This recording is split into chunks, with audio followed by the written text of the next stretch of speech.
मलचा महल की डरावनी कहानी भाग 5 आखिरी बंद कमरा और सबसे बड़ा रहस्य। रोहित और अर्जुन को अब यकीन हो चुका था कि मलचा महल का रहस्य सिर्फ उस पुराने आईने तक सीमित नहीं था। महल के अंदर अभी भी एक ऐसा कमरा था जिसका दरवाजा 100 सालों से बंद था। अगली रात दोनों वापस महल पहुंचे। इस बार उनके हाथ में वह पुरानी डायरी थी जिसमें छिपे हुए नक्शे का एक हिस्सा बना था। नक्शे के अनुसार आखिरी कमरा महल की सबसे ऊपरी मंजिल पर था। जैसे ही वे ऊपर पहुंचे उन्हें एक भारी लोहे का दरवाजा दिखाई दिया। दरवाजे पर लिखा था, जिसे सच जानने की हिम्मत है वही इसे खोल सकता है। अर्जुन ने डायरी में लिखा आखिरी मंत्र जैसा वाक्य पढ़ा और दरवाजा धीरे धीरे खुल गया। अंदर एक पुराना कमरा था। वहां धूल से ढकी किताबें, पुराने चित्र और एक टूटा हुआ ताज रखा था। रोहित ने एक किताब उठाई।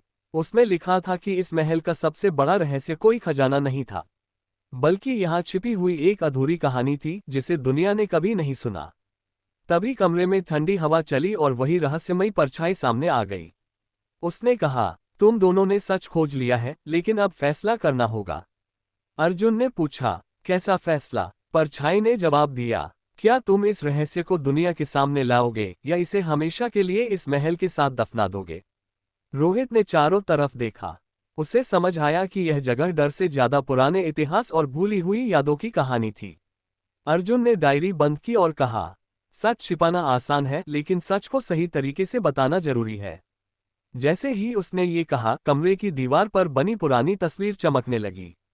उसमें अब अर्जुन और रोहित के चेहरे नहीं थे, बल्कि उनकी जगह लिखा था, रहस्य के रक्षक। अचानक पूरा महल शांत हो गया। हवा में फैली ठंडक खत्म हो गई और बंद खिड़कियां अपने आप खुल गईं। सुबह जब लोग मलचा महल के पास पहुंचे तो उन्हें वहां सिर्फ दो चीजें मिलीं, एक पुरानी डायरी और एक आखिरी संदेश। हर पुरानी इमारत में एक कहानी छिपी होती है, लेकिन हर कहानी डरावनी नहीं होती। कुछ कहानियां सिर्फ याद रखने के लिए होती हैं। कहते हैं आज भी रात के समय मलचा महल के पास से गुजरने वाले लोगों को कभी कभी किसी के कदमों की आवाज सुनाई देती है। शायद कोई आज भी उस रहस्य की रखवाली कर रहा है। समाप्त। Subscribe my YouTube channel.